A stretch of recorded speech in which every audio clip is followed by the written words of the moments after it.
ఇక్కడ ఒక మనిషికి టికెట్ ఇచ్చినాం, ఉప ముఖ్యమంత్రి పదవి ఇచ్చినాం. ఎందుకు మారిపోయింది ఆయన పార్టీ? ఎందుకోసం మారింది పార్టీ?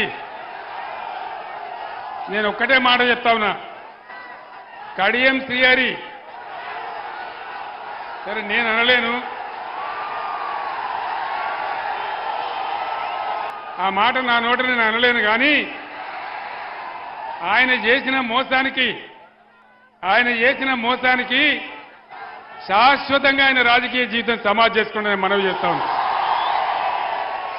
ఇంకొక 3 నెలల్లో సుప్రీంకోర్టు తీర్పు ప్రకారం ఇంకొక 3 నెలల్లో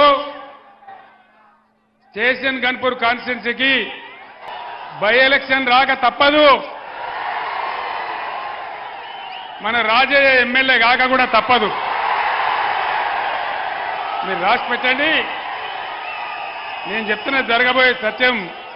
ఖచ్చితంగా 3 నెలల్లో బై ఎలక్షన్ రాక తప్ప స్టేషన్ గన్పూర్కు ఇదే రాజయ్య గారు ఎమ్మెల్యే కాక తప్పడది నేను మనవి చేస్తా ఉన్నా. ద్రోవులకు చెప్పే గుణపాఠం అదే.